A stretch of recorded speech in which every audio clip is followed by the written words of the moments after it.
I'm a professional diver anon. I posted a story of mine a couple weeks ago or so. Not going to write it up again, but to give the gist of it, I was doing body recovery on contract for the police, found a body and attached a line and started swimming to the surface when something grabbed the body and started dragging it at incredible speed. I cut the line just in time to prevent myself from being yanked down with it. I'm sure some of you deep-sea loving anons will remember it. I've got a couple other stories of my own that I can go into more depth if you guys want. Mostly stuff involving fish that were a bit too big for comfort coming to take a look while I was doing some welding, or that time my rebreather malfunctioned and I started having a full-blown drug trip while I was 200 meters underwater. Fun stuff. I've got a ton of more interesting stories though, mostly from other divers. I can't speak to the truth of them because I wasn't there. Some are pretty out there. Keep in mind, some of these stories are sort of like diver urban legends, they get passed around until nobody can remember where they got started. The story I'm about to tell you though, I heard from a good friend of mine, a dive master and the guy who trained me on my first dives. I have no reason to believe he's lying. This was back sometime in the late 80s I believe. My friend, let's call him Frank, had just gotten out of the Navy and started doing civilian work. Mostly welding, and he worked with the police for a short time like I did. Like me for Frank, diving was both a hobby and a job. So he would spend his weekends exploring known shipwrecks and points of interest known to the local diving community. Sometimes he would just set anchor in a random spot and dive down to see what he could find. He usually found a whole lot of nothing, but on this particular occasion he hit the jackpot. Metaphorically speaking, because there was nothing good about what he found. He was doing an extreme depth dive that day, which as I explained in my last post. I'm not going to name the lake he was diving in just in case it somehow leads back to him, but it was a very large lake that was 900 plus feet deep. So he was pushing the boundaries a bit, especially since he was solo diving without any partners. He gets to the bottom, and as per usual there's just the usual sand, silt and some rocks covered with algae. Not even any fish that he could see. He digs around in the sand a bit to see if he can find anything, and he feels something hard and smooth buried a few inches under the surface. Frank grabs it, and tries to take a look at it a bit further up away from the floating sand. It was some sort of prescription bottle with the label worn/torn off. So he puts it off to the side and keeps digging, finds something much bigger right away. He pulls it out of the sand, and to his shock he's staring at a human skull. He digs around in the sand some more to find the bones, pretty much feeling his way around because the fine sediments he was digging up made his visibility zero. He found something else hard and pulled it out, but it wasn't another bone. It was another skull. He kept digging and found on his estimate at least 200, likely more skeletal remains at the bottom. Mixed in with the skeletons were, he estimated, thousands upon thousands of prescription bottles like the one he found earlier. He didn't have enough oxygen/time to stay down for long, so he dug around in a few spots to see how large the dump of bodies and bottles was. He estimated it must have been almost 50 by 50 feet roughly in size. So it's possible that there could have been many, many more bodies there than his estimate. Probably the spookiest bit is, since he had done work with the police he knew what a body looks like underwater at various stages of decomposition. The bones had been picked clean by the fish, but the bones themselves couldn't have been there for much longer than 5 years. Like a good citizen, Frank carried one of the skull pieces up with him to the surface. He talked to some of the people he'd worked in the police with as a diver, and they immediately told him that they were not going to investigate and that he should never speak about it again. Being someone who valued his own skin, Frank did just that, and ended up moving to the other side of the country about a year later. He never told me why, but I've got the feeling that he no longer felt safe working/living there. Okay, time for one of my own shorter stories. Frank has more interesting stories than me, but I want to share some stuff from my own personal experiences as well. This actually happened just last year. I was doing some maintenance/repair work on a dam for an artificial lake. I had chosen this spot to work in particular because it was a treasure trove for exploration as a diver. Since the lake was artificial, there were several small villages, farms and homes that had been submerged when it was constructed, something that's actually surprisingly common when it comes to artificial lakes. So I was down at the bottom of the dam, doing a visual inspection of the gate guides and seal plates, trying to find anything that needed maintenance or replacement. It was summer, so the water was pretty murky and visibility was low. Something shoved/nudged me on the back and I turned around expecting to see my dive partner, but instead I was starting right at the face of the biggest, ugliest catfish I've ever seen. Water does weird things to your perception of size, but I could swear this thing must have been the size of a small SUV. If it had wanted to, it could have eaten me no problem. I froze in place because I hadn't expected to be in danger from the aquatic wildlife on a freshwater dive, but he swam away and circled around for a while as I worked. It's actually fairly common, fish watching you while you work, but I've never seen one as big as this before. I'm just glad he wasn't hungry. This next story is a bit out there, so to speak. I trust Frank, but being deep underwater can do strange things to the human mind. Narcosis can and does cause hallucinations among other mental disruptions. I've experienced it myself firsthand. When it's happening, your brain can't distinguish reality from the hallucination, and there's never a point in your mind where you go, "Oh wow, I'm tripping." Because it's usually a case of the frog boiling where it comes on you slowly. Anyway, back to the story. This was probably late 90s to early 2000s? Frank wasn't really clear on the date when he told me the story. Frank at this point has graduated from casual wreck exploration to full-blown treasure hunting. He's got a boat with sonar designed to find shipwrecks and all sorts of neat stuff. To this day he hasn't found anything of actual value, but I suppose the thrill of the chase is a treasure of its own. It was the long weekend, so Frank was making a big expedition to a remote part of the coastline where an old ship apparently sunk in the early colonial period.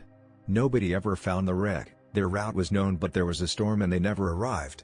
The location was extremely remote. You either got there by boat, almost a 2-day trip from the nearest suitable launch, or you hiked there on foot.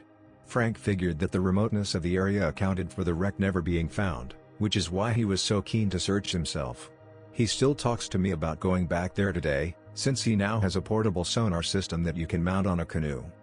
He didn't have one of those back then, so he just packed a bunch of food and supplies for the weekend along with his diving gear. I doubt you could even carry a canoe with you on that hike, but if anyone could, it would be Frank. He gets to the ocean, sets up camp a ways away from the ocean in a sheltered nook, then drags his gear down the ocean and goes for a dive. First day he just snorkels mostly. Second day, after he has the lay of the land, his words, not mine, Frank decided to go diving. He only had 2 cylinders of air with him from the hike, so he had to make his time count if he wanted to find anything. The entire expedition was ill-advised in my opinion, but Frank does what Frank wants. Apparently he thought he knew exactly where that damn wreck was because he had figured out where the currents would be pulling any debris. So he sets out for that spot, swims in and dives. Frank gets to the bottom and to his disappointment, does not find a shipwreck or sunken treasure or anything really of interest. There's a lot of just various debris and shit, some pop cans, trash and garbage even. Just when he's about to give up, he hears the telltale sound of a boat motor coming from the surface. His immediate instinct is to surface and say hi, but his instincts were screaming something else. So he decided to wait and see until he ran out of oxygen and head to surface. He swims up a bit closer to the surface to see if he can find the boat, following the sound. He sees come in above him and cut off the engines. Something big gets tossed into the water and begins to sink like a rock. Frank said that it was immediately obvious to him what it was based on the silhouette, but he didn't really fully realize until the man sank past him, eyes bulging with shock, screaming with empty lungs. Frank followed him to the bottom as fast as he could. When he got there, the guy was still conscious, but just barely.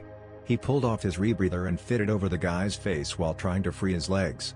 His legs had been put in buckets full cement. Frank alternated breaths on the rebreather for about 15 minutes while desperately trying to break the guy's feet out of the concrete, without any luck. The whole time he thought the guy was trying to talk to him, trying to say something that he couldn't understand. After about 15 minutes, Frank realized that he couldn't get his legs free. If he stayed down any longer, he would run out of air and die himself. He said leaving the guy down there to drown was the hardest damn thing he ever did. The poor bastard realized Frank was leaving and frantically grabbed him, trying to rip off his rebreather and keep it for himself. Frank ended up kicking him in the face and swimming off without looking back. He reported it to the police and they found the body about a week later. It was a mob-related killing. Apparently it actually happens more often than you think. I don't think Frank ever got over what happened, the way he described it. First the pure relief and joy when Frank gave him rebreather, and the agonized, panicked fear when he realized Frank was leaving him. Being someone who dives for a living, I've had lots of friends who drowned on the job for various reasons. It's not something you really dwell on a lot, but this man has always stuck with me. What the hell was he thinking, in his final moments? It's probably due to my line of work, but I've got a bit of a fascination with death. Or rather, the final thoughts right before death. That last, final spark before everything gets snuffed out forever. I have more stories to tell you Anons, but I've got to go do real life shit now. So if this thread is still here later, I'll come and post some more. If not, I'll post them in the next deep sea thread that I come across. Thanks for all the kind words. Oh, that's the black carpet. Allegedly a bit of an urban legend amongst deep sea divers. I'm that diver anon if anyone was in the last deep sea thread. I've heard about this thing a couple times from co-workers and buddies. I don't remember the details of the full story right now to be honest, but I'll talk to my buddy sometime and see if he remembers and post them on here. But the basic gist that I can remember is that this thing is some sort of colony organism, like a giant moving coral. It's a giant black carpet of macrobiotic cells that crawls over the ocean floor, sifting those nutrients with millions of tiny fillers. Nobody has ever gotten a good estimate of the size other than it's big and apparently it makes a noise similar to this bloop thing. One guy apparently saw it swimming/riding the currents as well, so it does more than just crawl on the ocean floor. I suppose you could call it a one-of-a-kind organism, but I'm not sure if that applies to colony organisms like this. Macrobiotic cells. So you're saying the ocean floor is covered by a giant jellyfish? Essentially, yes. According to how the black carpet has been described to me, it shares many similarities to a jellyfish. One story I heard had a diver getting stung by some sort of large feeler strand that apparently hangs off the top, similar to a jellyfish. There was this really old retired diver I talked to who claimed to have seen it. He claimed to have seen an entire decomposing sperm whale being consumed by the carpet. I should really make a post compiling all the stories I've heard about this thing. If it's similar to a jellyfish and is actually a colony of microorganisms, then it might be related to the Portuguese man-o'-war. The way I've heard it described, it shares more similarities with a starfish or sea anemone than a jellyfish. The marine biologist guy who said he'd seen it had some interesting thoughts on what it was. His idea is that it's some sort of holdover/descendant from the very first invertebrate forms of life on Earth. He did a whole long talk about how coral is one of the oldest forms of life on the planet, and the reason why the ocean is the only place teeming with large invertebrate creatures is because that's where all life first evolved. In his mind, jellyfish and all other sea invertebrates probably evolved from this thing rather than vice versa. This giant sea carpet or whatever would have been one of those very first life forms to ever exist on Earth, technically making it one of our ancient ancestors. It's a pretty cool theory, all things considered. So I talked to my buddy and I'm going to start writing up some of the stories I've heard about the black carpet. This is the first story I heard of it, from some Finnish bloke with a strong accent. He was doing a deep sea dive repairing some sort of cable. I assume it was probably fiber optic. As he told it, initially he thought he was in the wrong spot because he couldn't find the cable anywhere. He starts searching and eventually finds one end, just the one. Sheared clean through. He gets his dive buddy to stay with that end of the line while he goes looking for the other end, swimming in a straight line in the direction of the other line. In his estimation, he swam about half a mile before he found the other end of the line. He stressed to me that the entire half-a-mile middle section of the line was just completely gone. It was a huge deal and everyone thought it was the Russians, but this guy was sure that this carpet thing had done it. Said he heard the noise it apparently makes, even thought he never saw it. This next story is from my buddy. He heard it from a guy who heard it from another guy who heard it from another guy, so take it with a heavy grain of salt. This guy is doing a dive. Depth, location, what he was doing never got specified. Just that he was really deep. He starts hearing this odd noise that gets associated with the carpet a lot. The way he described was similar to that video of the bloop. Ultra low pitch, sort of like a super creepy distorted whale song. As he gets closer he hears this almost static crackling noise as well. The way he described it was like a million prawns getting cracked open at once, if that makes any difference. As he gets closer to the bottom, the noises are getting louder and louder. At this point he was thinking that he's hearing some sort of sonar from a submarine and that some jackass submarine crew is playing a joke on him. When the guy gets to the bottom he shines his light around, trying to find whatever he's looking for. And what he was that the sea floor had literally come to life and was crawling past him.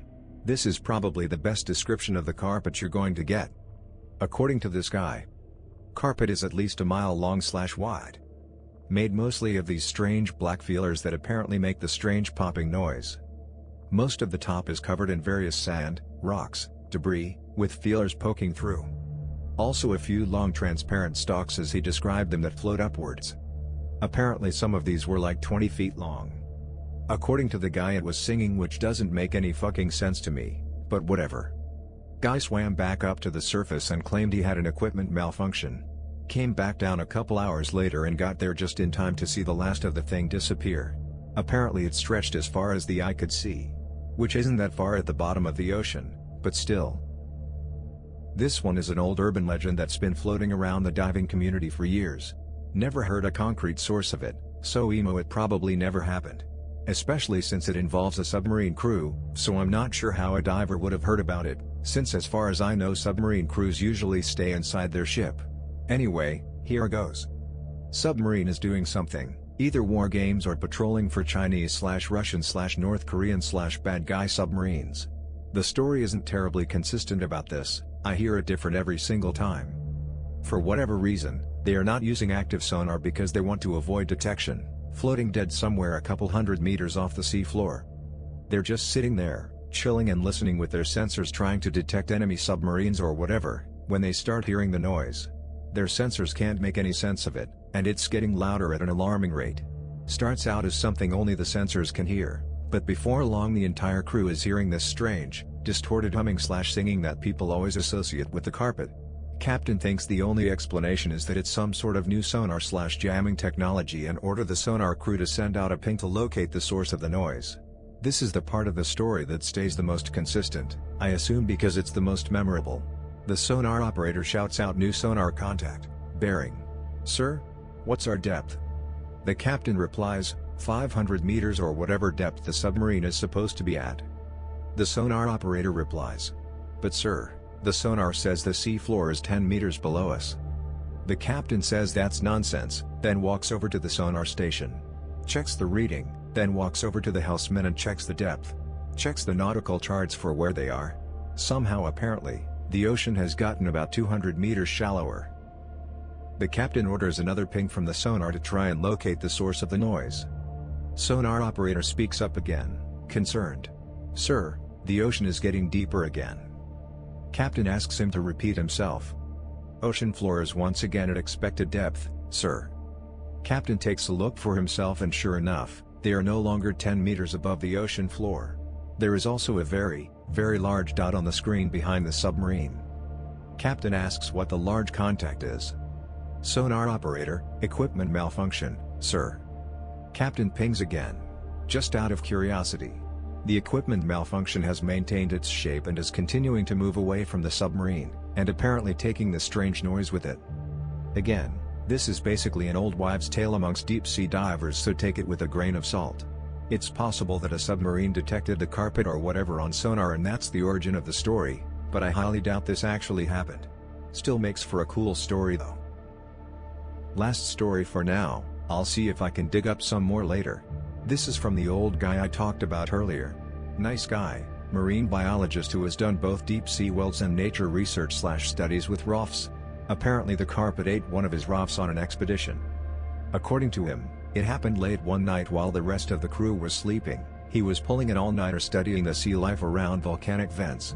He's moving the ROF from one vent area to the next when he sees what he described as churning sediments on the sea floor, a giant moving cloud of underwater dust essentially moving towards the ROF. He moves in closer and sees what he describes as colossal echinoderm crawling along the sea floor, with long, dexterous filament probing the sea floor ahead of it. He maneuvers the ROF in for a closer look and uses the arm to prod one of the filaments. In the blink of an eye he lost contact with the ROF. Apparently it happened so fast he didn't even see it happen. 1 second the thing was about 5 meters away from the vehicle, the next second it had swallowed the thing whole. His excuse for not having footage was that the footage was all recorded and stored on the ROF rather than being recorded on the operating station, which seems fishy to me. He was, however, very confident in himself. To the extent he claims that he is the discoverer of this new species. He even gave it a name, which I completely forgot because it was so stupid and boring. Giant sea carpet sounds cooler anyway. Way back in the mid-1980s I read in a book on cryptids that there was something called the hide. Apparently it was a flattish thing with eyes along the rim, about the size of a large cowhide, hence the name. From what I recall the one observation was of such a creature rising up out of an underwater trench to absorb a shark who'd somehow become paralyzed by it. It was observed at some distance by a diver. Does any of that ring a bell to anyone? Supposedly took place somewhere off the Pacific coast of South America. I've heard some people who claim to have seen that thing or other similar things.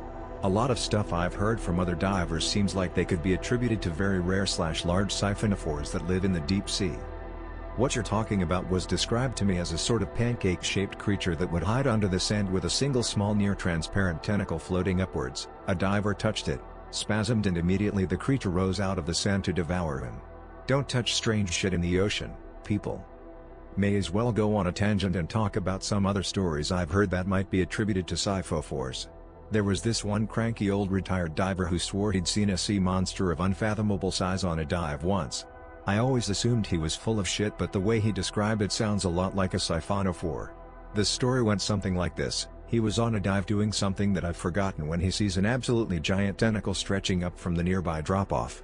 The thing was so huge he couldn't see no beginning nor end to it, and so now he goes around constantly claiming to have come within a hairbreadth of devourment by a gargantuan sea leviathan of unfathomable proportion. And yes, that is exactly how he talked.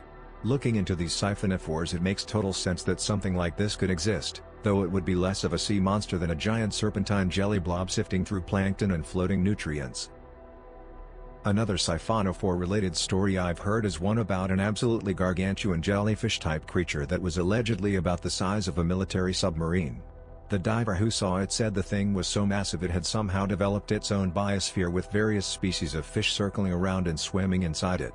He described it as having an appearance like a giant upside-down orchid suspended underneath a massive sphere of translucent jelly. The coloration was very dull, but that might have just been due to the extreme depth. This story is off on a bit of a tangent, very much out there in terms of believability. It's not a very widespread of widely believed story, mostly because of how crazy/supernatural it is. If you work as a diver for long enough, you're bound to run into a few people like this. Ultra-superstitious guys who believe in all sorts of curses, black luck, sea monsters, etc. A common belief you'll find among many of them is this sea deity/god/demon called Davy Jones, who roams the seafloor searching for divers or sailors who have displeased him for one reason or another. Whenever someone or something is lost at sea and never recovered, Davy Jones has got it. What makes this/X/related is the description one guy gave me of this Davy Jones, because it's pretty spooky. The guy claimed to have seen on one of his dives a trail of giant footprints approximately as long in length as he was tall, so about 5.5 feet long since the guy was pretty short. And though he'd never seen it himself, he claimed that one of his friends had. This Davy Jones was a bipedal humanoid that stood over 200 feet tall on tall, stalk-like limbs that was walking along the seafloor, kicking up great clouds of silt behind him as he walked. According to this guy, to look him in the face is instant death, for his visage be too horrifying for any mere human to behold. Thanks for sharing, Anon. Whereabouts in the world did this story come from? I met the guy while I was working in the Hibernia oil field in 2009. Fun story: I refuse to do any oil rig work now because a lot of it is really sketchy and you end up having to pull a 10+ hour shift while doing very delicate work deep underwater, and I was afraid after that big Mexico oil spill that I'd fuck something up and cause a massive spill. So yeah, I don't do jobs like that anymore, even though they pay really well. Ever seen a ghost underwater? Yes. Well, to be more specific, I saw a hallucination of my dead father because the oxygen injector on my rebreather malfunctioned on a dive and gave me a bad case of narcosis. I was definitely hallucinating, but it really felt like him, if that makes any sense. The one at 409 looks almost exactly like a very small version of what I've heard the black carpet is described as. I'm going to try and get in contact with the old biologist guy who saw the carpet and ask him some more questions. So I finally got hold of the old biologist guy on the phone and talked to him about the sea carpet again. According to him, it is not a siphonophore. He qualified that by saying that siphonophores are not fast or mobile. They survive by basically floating around, expending very little energy and occasionally snagging a meal with the neurotoxin stinger tentacles. He talked for a while about what makes the carpet seemingly a biological impossibility. According to him, something of that size wouldn't get enough food/energy to survive and keep up its level of activity just from scavenging sediments on the seabed. Siphonophores can get really huge because they sort of sit around and let food come to them without any energy expenditure.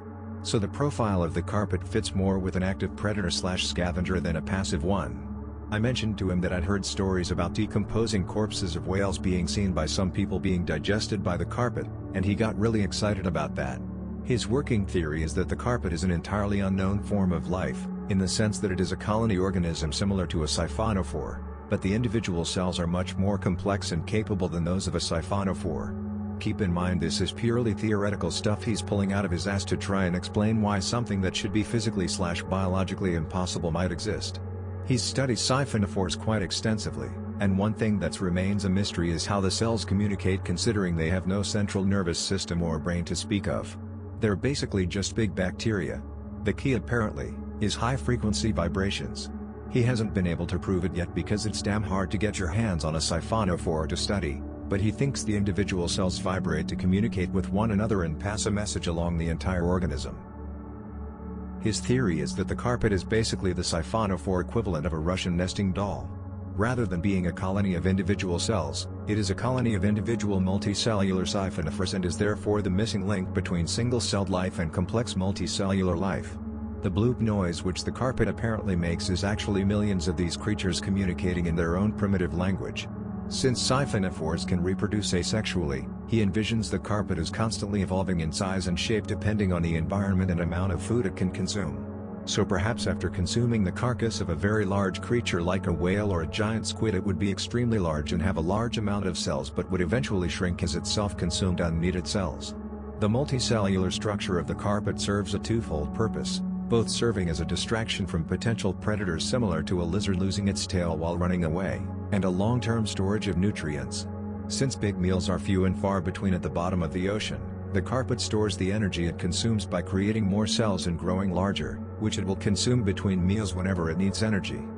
Not just that, but he's very convinced that the very first forms of life on Earth evolved in the deep ocean near volcanic vents, making the carpet the oldest existing form of life on the planet by far. He talked my ear off for a while, but I don't have much more interesting to tell you guys other than this for now. Though I feel that even though this is /x/ and people come here to hear about supernatural/weird stories and shit, this is just the hypothesis of one guy who apparently saw the carpet once. It's by no means the definitive truth, and this guy hasn't ever actually been able to perform a real scientific study on it. He just saw it once and is drawing conclusions from what little knowledge he has. Diver Anon here. I'm back with some more stories from my colleagues around the world. Please sit around the campfire and enjoy a good old-fashioned thread. They don't make them like they used to. Have you heard of the raptures of the deep? Few people have. 30 meters below the surface, water pressure alters the properties of gases within the human body. What was once harmless or vital begins to poison your mind. The deeper the depth, the deadlier the poison becomes. Symptoms include impairment, euphoria, laughter, anxiety, hallucinations, hysteria, terror, and death. And yet, we still venture into these depths, risking our lives and minds. Delving into a place where the barrier between the mind and reality becomes thin. Those of us who return can bring with us only memories of that alien world beneath the waves. These are some of those memories. Tales from beyond the depths of madness. My first story of the night is not set in the depths of the ocean, but rather on the surface. This story was told to me by the captain of a ship I was on for research work. A good Aussie chap, he always had a good yarn or story to tell about life at sea. At the beginning of his career on the sea, he was the greenhorn on a commercial deep-sea fishing trawler. They mostly caught black cod, though a lot of other fish got caught in the net and discarded. He said that the deeper you laid your nets, the stranger the things you pulled to the surface would be. Beyond a certain depth the fish become inedible, their flesh transforming into a pale, gelatinous substance not long after reaching the surface. One night in particular, it seems, this crew set their nets too deep. As the nets raised out of the water, dripping wet and filled with pale wriggling flesh, it became apparent that something was wrong. The fish were screaming. The noise was unbearable. Some of the crew ran below deck and the rest put in earplugs. After some debate, they opened up the net on the deck to examine the fish. The captain swore that when they did, he saw fish with human faces. Distorted, corpulent, distended but unmistakably human. And they were screaming. Pale blobs of flesh with a drooping face, fleshy nose and black eyes, wretchedly screaming in anger, pain or hate. They were quickly thrown overboard and the crew fished in shallower waters from that point onward. The next story is one of my own. Those of you who have been in previous threads might recall me talking about this briefly. I was doing a mixed gas dive to the bottom, which was 60 meters at this part of the lake. Mostly I was just looking for valuables or other odds and ends that had ended up at the bottom of the lake. When I was a kid, I lost a tooth on a boat trip. I think that was when my fascination with the deep began. My mind fixated on the idea of my tooth, sinking to the murky bottom and lying there. Lost to the depths, forever. I enjoy finding those lost things and bringing them back to the surface. It's so rare that you can bring something tangible with you from the deep. On this particular day, I brought back with me something that was intangible, yet infinitely more valuable than any treasure. I still had over half my cylinder and was enjoying skimming over the lake floor, sifting through the sediment and whatever odds and ends had ended up there. Out of the blue I had a powerful intuition that I was being watched. I turned around and saw a man standing there behind me on the ocean floor. He smiled at me broadly and waved his hand. That's when I recognized him, in a sort of stilted shock. I was face to face with my dead father on the lake floor, 60 meters below the surface. He pointed to my cylinder and said something, his face wrinkled with concern. Well, he tried to speak. When he opened his mouth, only bubbles came out and I couldn't understand what he was trying to say. He pointed again, directly at my oxygen regulator. It slowly dawned on me what was happening. My equipment was malfunctioning, giving me an improper mix of gases that at this depth, can result in raptures of the deep, narcosis. At this point, I was aware of the fact that I was hallucinating. I should have started swimming back up immediately. But I couldn't. I had left so much unsaid to my father. He had died in a boating accident a few years before, and I had never really gotten over it. He was just there one moment and gone the next. I never said goodbye. You have certain regrets when someone dies, things left unsaid. I always mulled them over in my mind. I wish I'd said this. Why didn't I tell him that before I died? And I finally had a chance to tell him those things. To have that goodbye. But I couldn't speak, because of the stupid rebreather in my mouth. I started to rip off my mask and rebreather so I could talk to him, but he grabbed my hand. I yanked against him and tried to pull off my mask, but he wouldn't let me. Frustrated, I screamed into my mask, bubbles floating up around me in a stream up to the surface. And then, I felt him pull me into a hug. The kind he used to give me when I was a little kid. And in that instant, I just knew that he understood. That he knew. That this was him saying goodbye. When the bubbles cleared, he was gone. I swam back up the surface, spent a few minutes at my safety stop and then surfaced. I know it wasn't real, that it couldn't possibly be real. Besides, I don't believe in ghosts. I know I didn't really see my father, or my father's ghost down there. It was probably a manifestation of my subconscious desire or some shit. I'm not a psychologist. Even still, it's hard for me to not want to believe that it was real in some small way. That my mind was more open in that state and he reached out. I'm not sure why. I guess it's just that. It felt like he was there. It felt like him. It felt so goddamn much like him. God, I miss him. This story is also one of my own. It happened in Hawaii during one of my many diving vacations. It's a damn beautiful place with great weather and even greater views underwater. While I can appreciate the dark, murky atmosphere at the bottom of a lake, there's definitely something enchanting about crystal clear water filled with colorful exotic fish. It's certainly much less frightening than any of my deep-sea dives, especially the ones that involved me welding vital components for hours on end with even the smallest mistake having potentially devastating consequences. That, however, does not mean that it was not dangerous. You are always in danger underwater, whether you realize it or not. It is not your how. You don't live there. You don't belong there. And most importantly in the water, you are no longer the world's apex predator. You're in a much, much bigger pond. Keep that in mind if you ever go diving yourself, it might just save your life. Even a small thing could kill you. In this case, it was a moray eel. Now morays are known for being vicious. But most people don't know that they're also very intelligent. I like to call them sea demons due to their disturbing combination of cold intellect and raw aggression. If one bites you, the best way to get it to let go is to cave its skull in. Otherwise, good luck getting it to let go. That in itself isn't unusual, but when it's paired with an uncanny intellect it gets a little bit scary. This moray in particular was the king demon of all the sea demons. Not in size, he was about average for an elder moray. What placed him above all the others was his pure dickishness. He tried to fucking cut my oxygen lines. I felt something tug at them violently, and I spun around to be face in face with this fucking dickhead. I could just see how fucking smug he was. That stupid fucking face. He knew what he was doing. And I knew that he knew. And he knew that I knew. So I pull out my knife that I keep for defense against sharks and cutting myself free if I ever get loose, and I show it to him. See, look. It's shiny. If I poke you with it, you die. He knew what that was too. He didn't seem worried, but he backed off a bit. I kept an eye on him the whole way back to shore. I swear the cunt performed the moray equivalent of flipping me off when he finally swam away as I was nearing the shore. Moral of the story? Morays are cunts, don't fuck around with them. Okay, all done with my own personal stories now. This next story is supposedly bona fide true, taken from the journal of a now deceased biologist/researcher. I haven't seen the pages of the journal myself, but I'm working on getting them sent to me if possible. I'll share them with you if I ever manage to get my hands on them. For now, enjoy an abridged version. Date unspecified. Just heard a sperm whale on the hydrophone. Very unusual for this area and time of year. Frequency a few hertz lower than normal. Possibly a new subspecies? Date unspecified. Pod is upset. Still hearing the sperm whale. Haven't seen Marv today, hope the old codger is okay. Date unspecified. Pod remains agitated. Second day in a row without a sighting of Marv's scarred old dorsal. Starting to get worried. Date unspecified. Heard Marv on the hydrophone today. Good to know the old man is okay. Date unspecified. Keep hearing Marv on the hydrophone. He sounds distressed. Pod is still agitated. Date unspecified. If this keeps up much longer I might dive and check up on him. Date unspecified. Pod is extremely agitated. Nudged me back to the surface when I tried to dive. Date unspecified. Illegible. Okay, I'm actually back this time.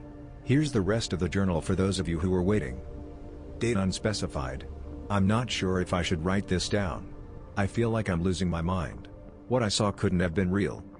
Date unspecified. It's killing the salmon. It's not eating them, they just float to the surface to rot. They're refusing to eat the dead salmon. Won't be long before they starve. Date unspecified. Motherfuckers started singing again. Date unspecified. I guess I'm going down to try and deal with this thing. I don't think I'm crazy. I'm going to write down what happened on my last dive, in case something goes wrong. I used the hydrophone to roughly triangulate where Marv's calls were coming from. Checked the depth, got my gear ready and dove. The pod kept nudging me back to the surface, but I kept swimming down and eventually they stopped, circling me from a distance and making odd, mournful noises I'd never heard an orca make before. I pressed on, determined to find Marv and get to the bottom of what was happening. Poor bastard. After a certain depth, the pod gave up trying to stop me and circled from above, crying out in their own odd way. I reached the bottom, but couldn't spot Marv immediately. I could hear him, but I couldn't spot his location. It sounded like he was right next to me, even though I couldn't see him. I figured at the time that it was the channel walls bouncing the sound around and continued to search. Eventually, I found him. He was floating, immobilized and trapped in some sort of strange translucent substance. He seemed unresponsive, but I could still hear him. It seemed impossible he could be alive after so long underwater, but he still seemed to be vocalizing. Took out my knife and tried to cut what I assumed at the time to be degraded plastic packaging of some sort. The instant my hand made contact, pain came ripping up my arm and pulsed through my entire body. I saw stars and when I came to, I was floating immobilized next to Marv. I tried moving, but I was completely paralyzed. I don't think I've ever been more scared in my life. Slowly, I felt the tendril that had wrapped around my arm begin to tug me downward. I frantically tried to turn my head and see what was below me, but I couldn't even move my eyes. It continued to tug me down at a snail's pace, turning my body with it. As the seafloor tilted into view, I realized something was horrible wrong. The seafloor was writhing, the sediment shifting and pulsating. As my view tilted further downward, I saw what the filament was pulling me down towards.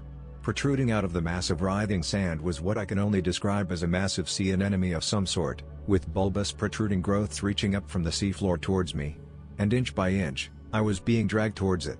I couldn't scream, I couldn't cry, I couldn't even close my eyes. All I could do is watch as this thing reeled me in like a fish. The fucker took its time. Either it was slow or it liked its food well marinated in fear. I'm sure there's worse ways to die, but this is probably pretty high up there. I was pulled in, inch by inch until it grasped me. I can still remember the sensation. Thousands of feelers pinching my arms and face, rough like sandpaper. Pulling me further in. I still couldn't move, but inside my head I was screaming. The mass pulled me further in with a rippling motion, each pulse pulling me farther and farther down. I think I accepted that I was dead somewhere around the time my head was completely pulled into the mass. All I could hear was the rough rasping of the thing as it rubbed against my mask, pulling me deeper into itself. I'm not sure if I blacked out or went catatonic after that, but when I came to I was floating freely in a cloud of murky sediment. All around me were the same bulbous, writhing feelers that had pulled me in, but disconnected and squirming alone, directionless. I took a second to orient myself and calm down, when something brushed past me in the water. If I wasn't still paralyzed I would have shit myself. It came again. A massive dark silhouette shooting through the water just above the sea floor. In its wake, I could see thousands of the strange bulbous feelers being pulled up off the seabed. That's when I heard it. The familiar, lovely call. It was Shay, and I quickly began to see several other familiar shapes as the rest of the pod joined her. They shot through the dark like torpedoes, making an odd clicking vocalization that I've never heard before. Strange filaments like the one that had grabbed me and Marv trailed upwards from the mass, but the whales gracefully ducked between them and continued to skim the ocean floor, kicking up clouds of sediment and thousands of individual fillers. Eventually, I felt Shay and several of the others nudging me towards the surface. They even gave me time to decompress before pushing me up to the surface. It took about an hour of sitting on the surface, Shay gently nudging me and clicking in what I assume was concern before I finally regained enough mobility to climb back into my boat. The old girl seemed pretty excited when I finally managed to flop inside. I guess whatever was down there didn't really appreciate having its lunch stolen, so now it seems to be killing the salmon. I don't know what I'm going to do yet, but I'll be damned if I let them starve. That was the last entry in the journal, and the writer is apparently missing/deceased. Still trying to see if I can actually get my hands on the journal itself or some pictures of it, but the owner is a very odd person and is being uncooperative at the moment. I'm going to leave for a bit and maybe come back with some more stories later. Back again. This is another story from Frank, if you remember him from one of the earlier deep sea threads I posted in case you weren't in those threads, Frank was my diving instructor. Absolute legend, been around a while and seen lots of strange shit. He never told me exactly where/when this took place, it's kind of irrelevant in any case. He was taking a group of new diver trainees out on a dive for their certification. Usually they start you out in shallow water, after a few dives they take you out somewhere deeper. Frank goes out into the ocean a ways to get you used to the sensation of being underwater and being unable to see the bottom.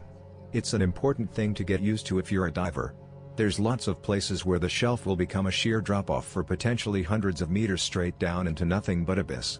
If you're not used to it, just seeing it can induce panic and terror in certain people. The deep does that to certain people, and I would recommend not becoming a diver if you have some sort of phobia or fear of deep water. Facing your fears is great and all, but having a panic attack while you are 40 meters underwater is a bad idea. Frank said, and people who got panicked/scared of deep open water were pretty common. Hell, I got pretty scared my first time. But he says there's another reaction he's seen. He's only seen it once, but he's heard of it from other diving instructors. The only way he could describe it is the call of the deep.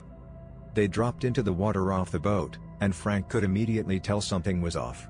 This kid hung back from the group, staring down into the water. Frank tried to pull him back, but he shook off his arm and started swimming away. Straight down. Frank waited a second, then started after him. He caught up at about 30 meters and grabbed his leg. The kid looked back at him and smiled, then pushed away and continued going straight down. Frank followed him for a bit and tried to stop him again, but the guy just kept going further and further down. Eventually, Frank had to stop and let him go or risk dying himself. To this day, Frank says it is the most unnerving shit he's ever seen. What could possibly compel a man to just swim straight down into the ocean? What did he think awaited him down there? The kid's body was never found. The parents sued Frank, but he was exonerated by the testimony of the other trainees who backed up his claims. Police chalked it up to the kid being suicidal, but I'm pretty sure there's a long list of better ways to kill yourself. And like I said, this isn't an isolated incident. No cause or motivation has ever been determined, and the reason for why these people swim to their deaths remains a mystery. Okay, time for a repost. This is the first story I posted on here. Figured some anons in this thread might have missed it. I was doing a recovery dive in a local lake for the police, some idiot kid who hadn't worn his life jacket while drinking on a party boat. It was deep enough to require mixed gas to avoid narcosis. I was following all the normal protocols, keeping in contact with my diving partner, watching my dive computer. It doesn't take long to get to the bottom. Getting back up always takes much longer. Me and my partner split up to cover more ground because visibility was extremely low. It must have been about 5 minutes before I saw it. There was a human silhouette standing upright at the bottom of the lake. I swam closer and found a man, perfectly preserved without a sign of decay on his body. He was buried in silt up to his shins. It really looked like he could still be alive, or had only been dropped into the water a few moments ago. I tied a line to him and started to head back up to the surface so I could get the boat team to haul up the body. So I swim up, letting the line play out behind me until I reach my first safety stop. While I'm waiting for my body to decompress so I can head further up, I notice that the spool of line is still being pulled out even though I've stopped. It's completely taut and rolling out straight down at a blistering speed. It takes me about half a second to realize that my reel is about to run out and I'm about to be sucked down by the line. There's a good 900 plus feet on my line, and the speed it was being reeled out was so tremendous that as soon as I tried to grab it, my hand was split almost completely open to the bone. In retrospect, that was a dumb thing to do, but it was just basic instinct to grab the rope and try to cut it with my knife. I get a sudden IQ boost and instead cut the straps holding the reel to my suit a few seconds before the line runs out and it vanishes into the murky water within about half a second. I feel as if the force of the whiplash alone would have been strong enough to break my back and kill me if I hadn't cut the straps. I'm pretty shaken at this point, more shaken than I've been since I found my first dead kid. But still I managed to ascend slowly and take my safety spots despite the pain, fear and of course all the blood leaking out of my hand. Good thing this was a freshwater dive, or I might have been in real trouble on my way up. Anyway, my knee-jerk reaction and what everyone else told me was that it was narcosis-fueled hallucinations.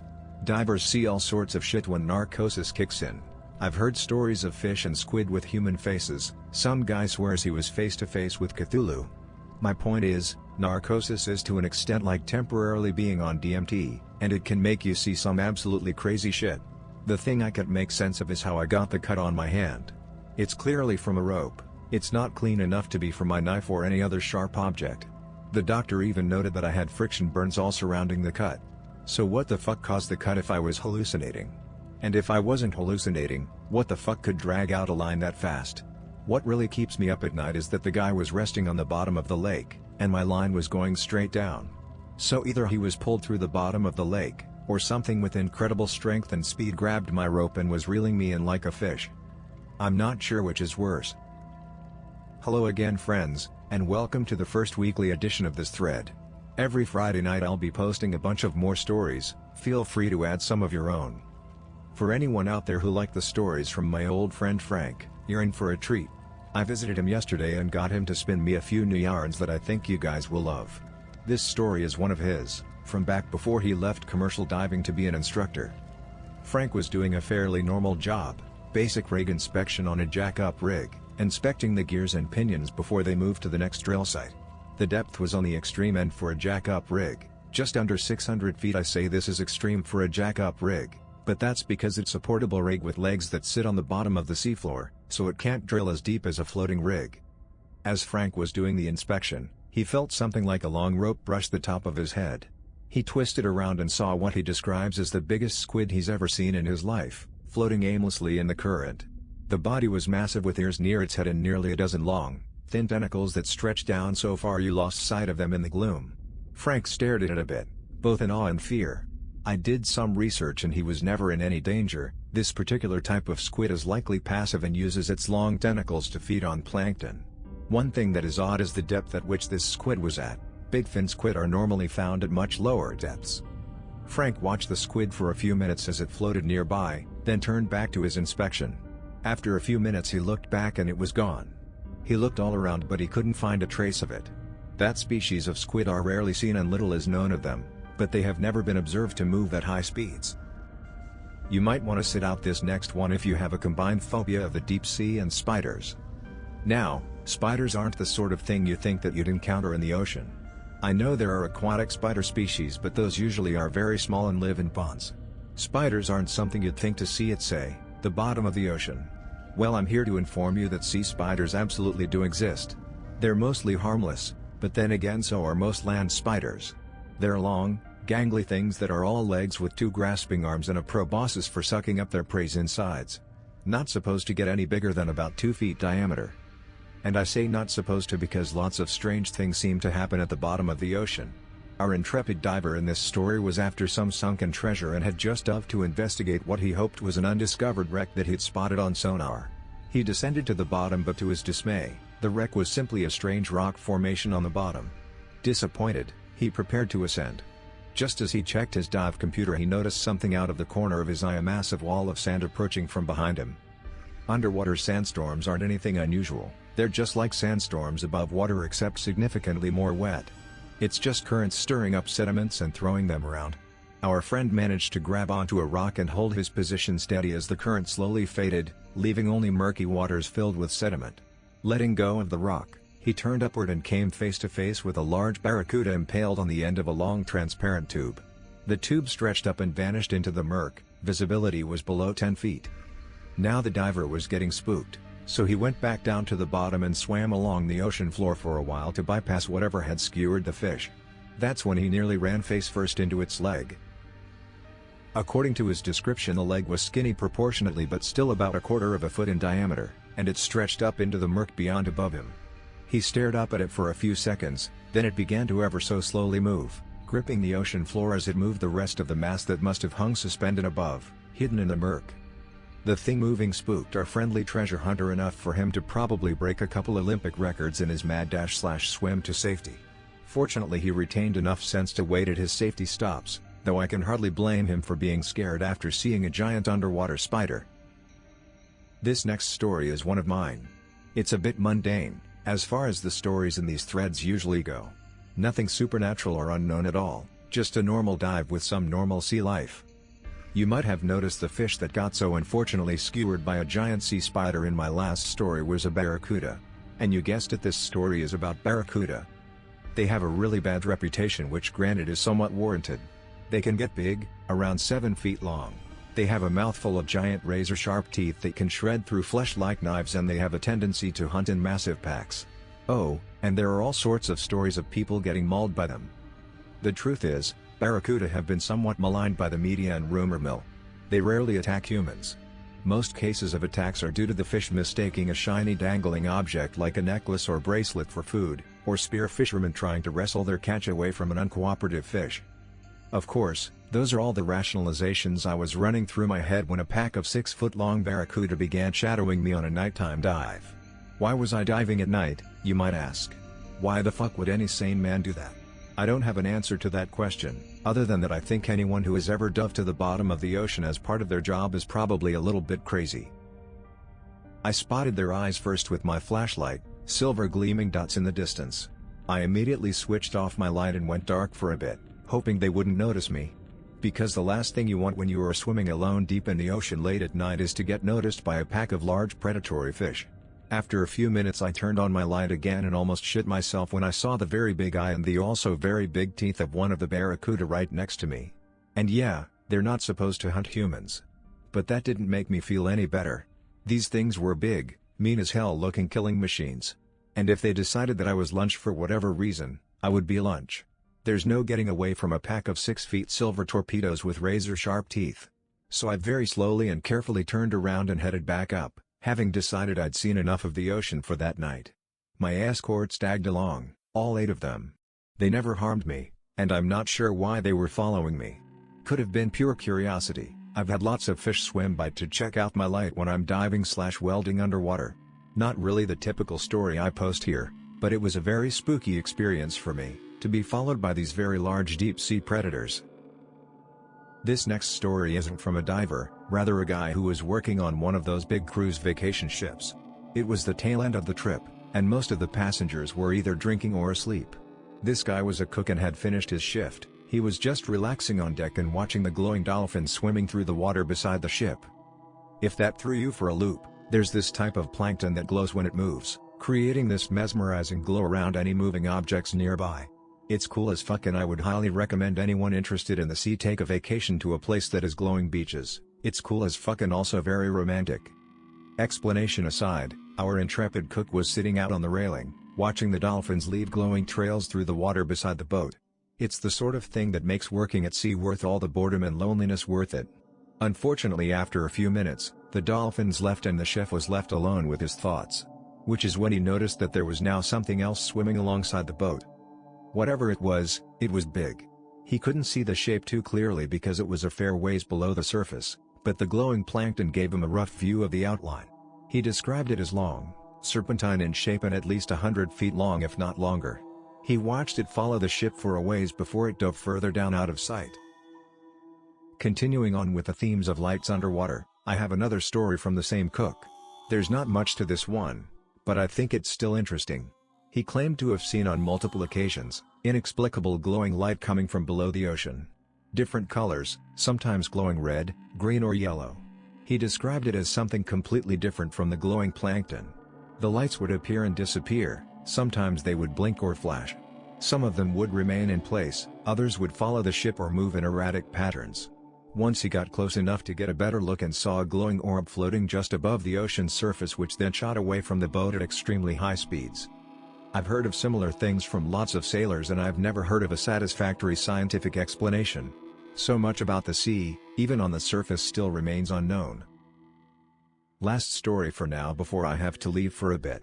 This is another one from Frank, and it's a good one.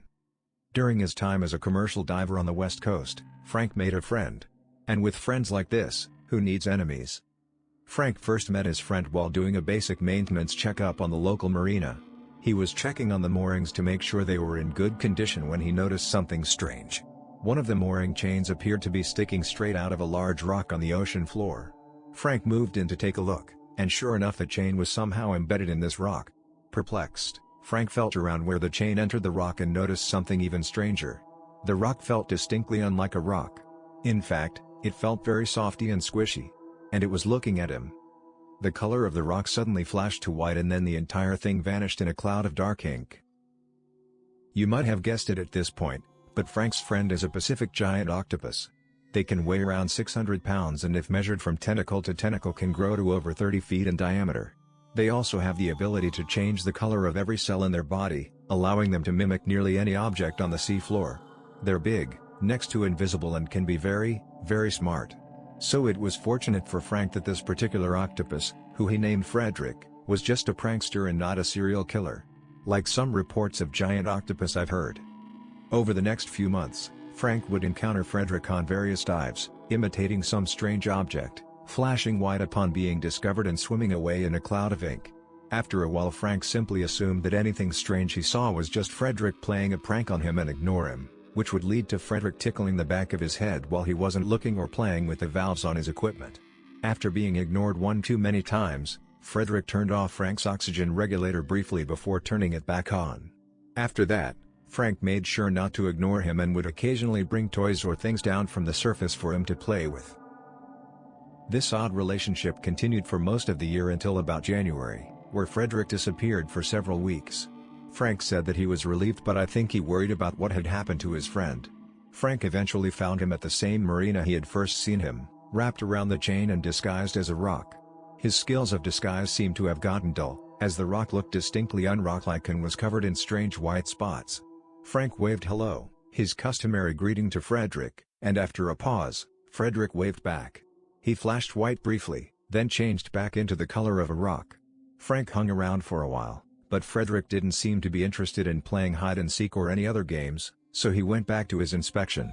After a week of half expecting to spot Frederick somewhere on one of his dives, Frank returned to the marina. Frederick was still there, wrapped around the chain. He was no longer disguised as a rock, and his skin was a bright red mottled with white spots. He waved at Frank, flashed white and then turned back red. Frank had brought some fish with him, but Frederick refused to eat or move, staying anchored around the mooring chain. Frank came back the next day with a lobster, which was apparently Frederick's favorite food. He was still there, hugging the mooring chain. He refused to eat the lobster and didn't wave to Frank or flash white like he usually did. The next day, he was gone. Frank came back once a week for the next month before finally giving up on seeing him there again. Sometimes still, Frank will inspect strange rocks or objects he sees underwater, in hopes of seeing Frederick one last time. You can find lots of things at the bottom of the ocean. A friend isn't usually one of them. That's so crazy. Did Fred die? Or was he dying and then went somewhere to die? Wow. Imagine this being living there, self-aware, wondering why it has this amazing intelligence, observing life, seeing a human being, playing tricks, etc. And then finally, saying goodbye. I don't know anything about this stuff, but it turning red etc. sounds like he was dying and losing control over his body? This story is so sad. Octopus typically die soon after they mate. The females remain alive long enough for them to go out the eggs, but males develop a form of dementia and stop eating right after mating is over. Their body basically self-destructs and consumes itself for energy until death occurs.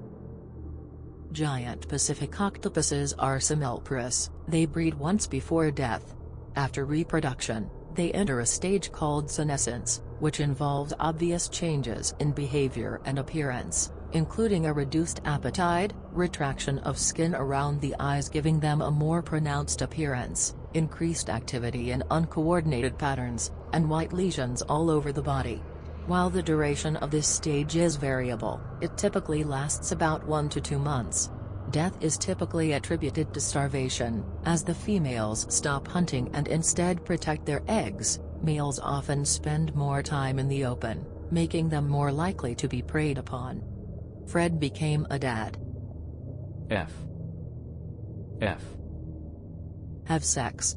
Die. Would you anons do it? Okay, I'm back. Got 2 more stories for those of you still hanging around. These are from the same treasure hunter guy who told me the story about the giant sea spider. He was deep out at sea, scanning the seafloor in an area known for shipwrecks to see if he could find anything. He'd been doing it for most of the day with no success. He turned away from the screen for a second to look at something else, and looked back barely in time to catch the tail end of an absolutely massive blip on the sonar disappearing from the scan radius. Never got an exact measurement out of him, but it was too big and too fast to be a whale. Right after this, he hears something strange coming from the ship's starboard side, and looks up to see a massive rogue wave bearing down on his boat. He barely had enough time to turn into it and avoid being capsized, and a bunch of his stuff got soaked or washed overboard. Apparently the sea was completely calm, barely a cloud in the sky and no wind at all. Last one for this week, but I saved one of the best for last. Again, this story comes from our intrepid treasure hunter. I'm going to call him Carl from now on just to make writing these a bit easier on myself. Carl was a week into his 2-week treasure hunting voyage/vacation. So far, he'd had little success and today wasn't any better. It was getting near lunch and so far all he'd done is sit around drinking beer and watching his sonar. Finally, he spots something that piques his interest. A long, pole-shaped object jutting out of the ocean floor and propped against some sort of large rock outcrop. More often than not, Carl says that stuff like this on sonar ends up being just an old waterlogged tree that's sunk to the bottom. But there's always the chance that it's the mast of a long-sunk ship that was shattered by undersea currents, its treasures and artifacts spread along the sea floor. Hoping for a much-needed win, Carl prepped his gear and dove. The descent was uneventful, visibility good, and he was able to spot the wreck from a good distance away. He became more and more convinced that it was a wreck the closer he got, and his excitement grew. Finally reaching the spot, he discovered that the beam was in fact jutting out of the rock rather than leaning against it. The rock was weathered and covered in dead coral and barnacles along with the mast, but the shape was distinctly similar to the hull of a large ship. An intact hull means intact treasure, and Carl eagerly began to search for an entry point so he could investigate the interior. After a few minutes of searching, he couldn't find a single hole or break in the coral-encrusted exterior of the wreck. Which is a bit odd, given that the ship had sank. Carl almost gave up hope, until he came across something extremely strange. There was a door, perfectly preserved, sitting embedded in the side of the hull. Carl's first instinct was to open it, but out of nowhere every single one of his instincts started screaming alarm bells at him. He hadn't seen a single fish or sign of life on or near the wreck. The wreck was too old for there to be a perfectly preserved modern door complete with unrusted brass handle in the side of the hull. He pulled back and took another, closer look at the wreck, as a heavy sense of dread began to overtake him. He found a patch of the mast where the coral crust had fallen away and revealed the true surface. After knocking on it a few times, Carl realized that the mast wasn't made out of wood, it was stone. If the entire wreck was petrified, it was very, very old. Much too old to make any sense. And much too old for there to be a completely preserved modern door in the side of the hull. Who the hell puts a door in the side of their ship's hull anyway? The sense of dread Carl was fearing became overpowering. Every single one of his senses was screaming at him that he shouldn't be here, that he didn't belong. That something was very, very wrong. But there was no way he would just come all the way out here, make the discovery of a lifetime and just leave. So he swallowed his fear and headed back towards the door. He wasn't going to let nerves take what was possibly one of the greatest archaeological discoveries of the century away from him. As he swam around the hole to the section containing the door, the fear intensified until, as he described it, felt like I was having a complete mental breakdown. Still though, he pushed through his fear and towards the door. As it came into sight, he noticed something was wrong. The door was ajar, and slowly opening from the inside. Carl sat there for what must have been a few full seconds, watching the door open, his entire body screaming at him to run.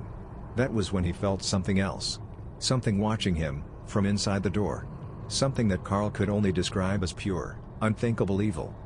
Carl made a mad dash for the surface, hyperventilating and screaming into his mask, not daring to look back as he could feel a presence following behind him, watching with hungry eyes.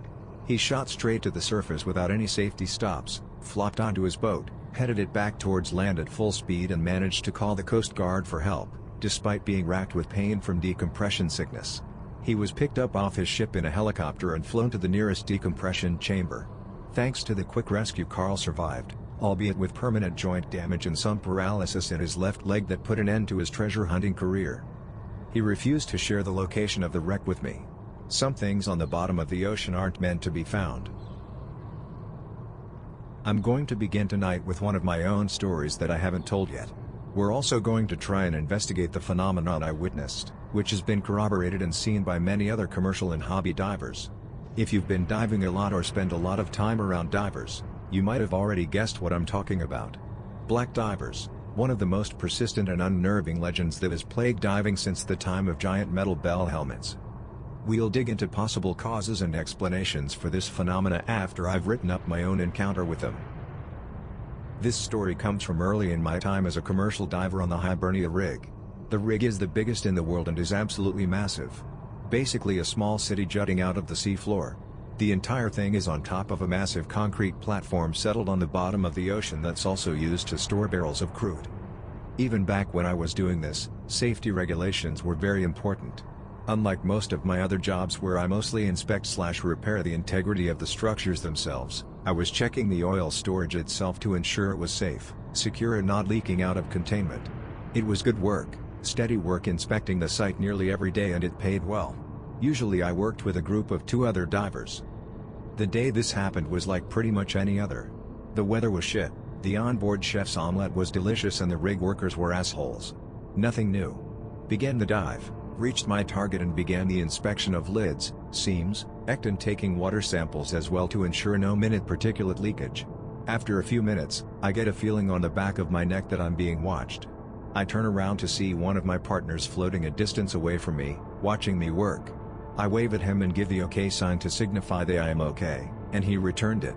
I wasn't sure why he was watching me instead of doing his own work, but I really didn't give much of a shit. I had a feeling in my gut though, that something wasn't right. I mulled it over in my mind while I worked. Something about him had seemed off, but I had no idea what it was.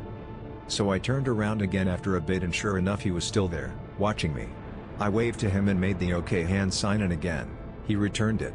Something about the way he did it made me feel disgusted and repulsed. The fingers looked wrong. If that makes any sense. I don't remember enough detail to describe exactly how they moved incorrectly, but I felt a distinct uncanny valley level repulsion upon seeing it. I was looking at something very, very wrong. My gut instinct was screaming at me that this guy was dangerous. That's when I realized what had actually been bugging me initially. The guy didn't have any bubbles coming out of his regulator. Oh shit, this guy has a regulator. My diving partner has a rebreather. This isn't my diving partner. Wait, oh shit, how the fuck can this guy be giving off 0 bubbles without a rebreather? Here's where I need to explain a bit of technical stuff for the non-initiated. Regulators are those typical scuba masks you see. You breath in air from them, and exhale into the sea. Rebreathers are much bulkier and they recycle the air you're exhaling and reuse it so that you get more bang for your buck. Better for longer/deeper dives than a regulator. Regulators make bubbles, rebreathers don't. Like I said, all our guys on the rig used rebreathers. It was company policy and it was just full stop the best option. This diver was using a regulator and on top of that he wasn't making any bubbles. Which is just screaming all kinds of wrong. I stare at him for a second as he just floats there, staring back at me through the gloomy water. My stupid search and rescue/recovery instincts kick in and I assume this diver is having an emergency malfunction with his rebreather and cannot breathe and is possible already unconscious or dead. So I try and stuff down the blaring warning signs in my gut and swim over to him as quickly as I can. The warning signs in my gut get worse the closer I get. There's just something about this guy that is wrong, somehow. I can't describe it in any other way than that I knew instinctively that he should not exist. That he was wrong. My gut finally got the better of me just as I reached to pull off his broken regulator so we could share my rebreather on our way up. I stopped my hand a few inches away from the mask, and I felt an intense jolt of fear staring down into his mask. There was nothing behind his mask. It was completely empty. No eyes, no face, no skull, no corpse, nothing. Just empty blackness. I reached out with my hand and touched the top of his head. His wetsuit hood squished inwards as I pushed, deforming the shape of his head. That's when it moved. The thing turned its mask up towards my face, raising its hand and making the OK sign again. My body was in full fight or flight mode at this point, and though I'm no pussy, spooky phantom divers are pretty far past my limits of what I'm willing to fight. So I swam the fuck away, putting a decent distance between us before I dared to look back. When I turned to look, I saw the diver floating backwards into the current, leaking black oil or blood or something from his mask, arms and legs. It wasn't long before he was hidden entirely behind a black cloud, vanishing into the murky sea. I went back up to the surface as quickly as humanly possible, assuming that I had a bad mix of gas or a malfunctioning rebreather causing narcosis. The maintenance crews never found anything wrong with my gear, though that doesn't rule out the possibilities of narcosis hallucinations. Man, it sounds like you encountered some highly capable squid. I reached out with my hand and touched the top of his head. His wetsuit had squished inwards as I pushed, deforming the shape of his head. When I turned to look, I saw the diver floating backwards into the current, leaking black oil or blood or something from his mask, arms and legs. It wasn't long before he was hidden entirely behind a black cloud, vanishing into the murky sea. It definitely is some kind of squid that is either friendly/interested in humans enough to imitate something that doesn't signify danger, as opposed to what would happen if you saw a human-sized squid just staring at you. Some of them are not only insanely intelligent, but have literal active camouflage and can change their entire texture. So as promised, a bit of analysis/insight into this particular phenomenon. There's a couple different names for them. Phantom divers, ghost divers, black divers. The stories aren't all the same. There's two basic types of phantom diver encounters. The ones with a body, and the ones without. Some people report seeing a corpse/skeleton face behind the mask, others saw what I saw, which is a seemingly empty black void with nothing inside except water. The common thread shared through most stories is the lack of bubbles, and the black blood/mist emitted by the phantom diver. Not all stories have the black mist, but the majority do. There's a couple possibilities for this. It could be an actual supernatural phenomenon. Weird shit happens in the ocean. Divers die all the time. Could the ocean have some sort of property that traps the souls of those who die there, dooming them to float aimlessly on currents as ghostly phantoms? I won't outright rule it out, because weird shit happens in the ocean. I've seen stuff defies explanation time and time again. It could also be what I like to call a mind virus. You see it a lot amongst the DMT/psychedelics community. The drugs are a window into your subconscious thought process. So if you go in with certain expectations or knowledge, even if you don't realize you are, it will affect your experience. It's possible that people see phantom divers because they've heard stories about them, and it's something their subconscious mind jumps to when it experiences narcosis hallucinations. Which would mean that by spreading these stories, I am in fact contributing to the spread of this idea. The last possibility is very much related to the next story I have for you. I'll save it for after I have typed it up. Describe how the fingers were wrong. It happened quite a while ago and my memory is far from perfect. If I said that I remembered the exact detail of what made the fingers wrong, I'd be lying.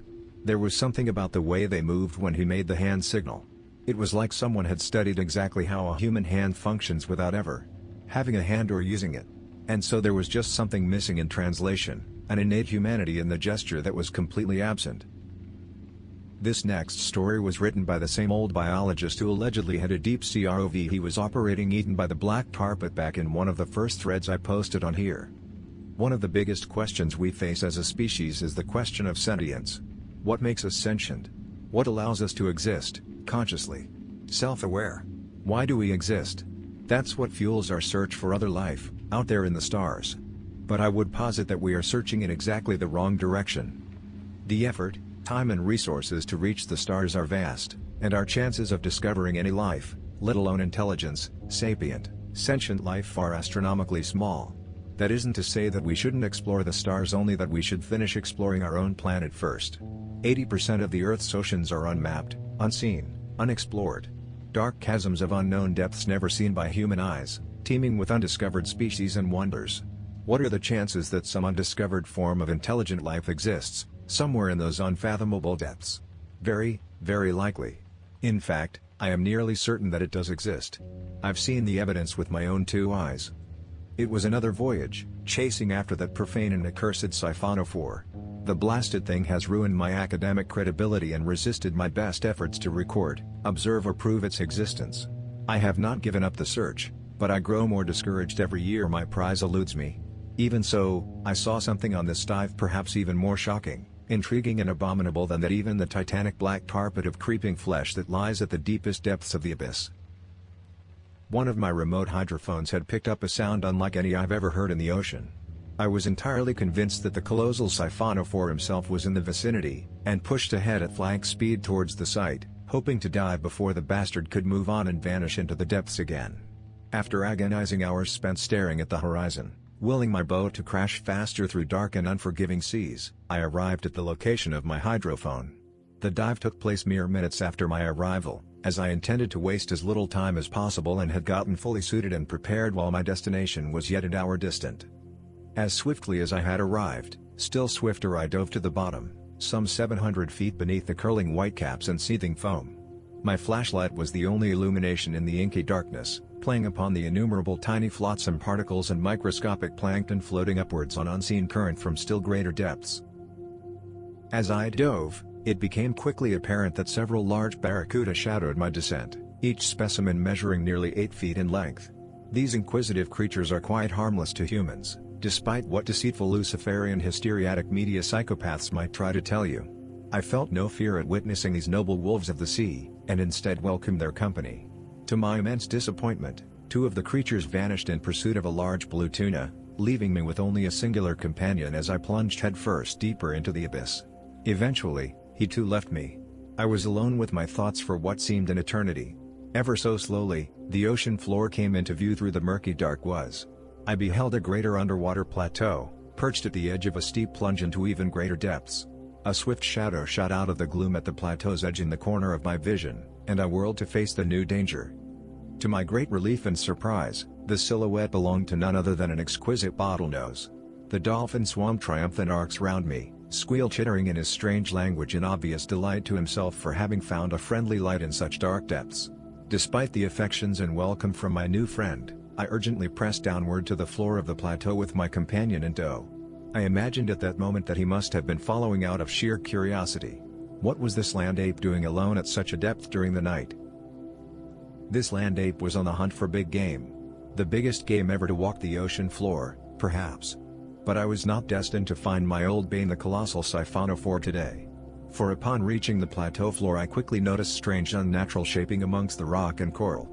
Sections worn and carved by water but seemingly with intent, purpose and craftsmanship. Strange groove lines ran in circles on the stone seabed, each pattern similar and yet distinct. Astonished, I began to photograph and record as much of this incredible phenomenon as I could, taking video and photo in great detail of the structures. After my manic enthusiasm had waned somewhat, I turned to look for my bottlenosed companion. I found him sitting only a short distance away, staring at me with eyes that had suddenly lost their gleaming laughter. That was when it struck me like a bolt of thunder: bottlenose dolphins never swim this deep. They definitively would never venture to the abyssal depth of the drop-off I had seen this one emerge from. As I had this very revelation, the flesh of the dolphin shifted and rippled in both shape, texture and color. And I saw the thing's eyes burning with a cold and malevolent intelligence that I have never before and have never since witnessed even amongst the worst of mankind. The thing in front of me was no dolphin but rather a clever impostor from some yet unknown secretive species of mollusk. There was a moment where the both of us locked eyes, daring the other to make the first move. A tendril reached out from the mass and grasping my camera, slowly but firmly pulled it from my grasp. Apparently satisfied, the creature jetted away in cloud of thick black ink, leaving me to surface without a single speck of proof, evidence or answers. I fully believe that the only reason I still breathe is that the creature knew my boat's discovery nearby with me missing would bring greater danger to him than I could by myself. Alright, I'm back for a bit. I talked to the old biologist again. We're going to call him Murray to make my life a little bit easier. Now, Murray is a bit of a character. He talks and swears like an old sea captain despite being a marine biologist, and always seems to have a ready excuse for why he has no proof of the things he's apparently seen. I'm not particularly inclined to believe him most days out of the week, but I still find the stories fascinating. I asked him for a bit more in-depth explanation on the creature he saw, and his thoughts on it. His belief is that there is an unknown sentient species of cephalopod in the ocean. Cephalopods are squids, octopus, etc. in case you're wondering. Cephalopods are strange creatures, with a remarkable ability to mimic other forms of life. They also have a level of intelligence that has still to this day not been fully studied or documented. Octopus in the wild and captivity have been recorded to wave back at humans in an almost friendly manner. Supposing that an unknown, intelligent species of cephalopod existed if it did not want to be found, it would be extremely difficult or impossible to find it. Their ability to hide and mimic other forms of life is unmatched, especially if matched with a keen intellect. The creature described by Murray was able to create a near-perfect mimicry of a bottlenose dolphin. This is actually completely within the realm of reality. There is a species of octopus known as the mimic octopus that mimics a wide variety of creatures with stunning accuracy. This is achieved via complete control of the shape, texture and color of its body. It's possible that this unknown deep-sea mimic is also responsible for the black diver phenomena. A cephalopod of sufficient size could easily mimic human movement and mannerisms from the inside of a wetsuit. The black blood to me indicates that this might be the case. I wonder what these mimics might think of us humans. Invaders from the land. What secrets or mysteries might they hold? Could they have secret cities hidden in great unknown caverns at the bottom of the sea? What purpose does imitating a human diver serve?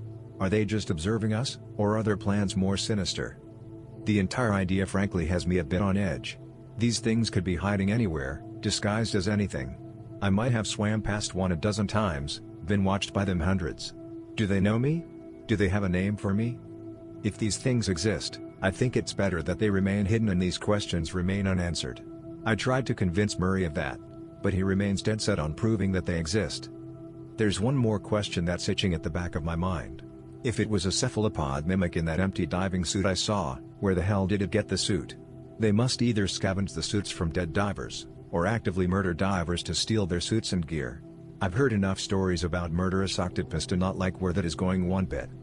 So if you find yourself often beneath the waves of the ocean as I do, be wary of any unknown divers, and objects that don't belong.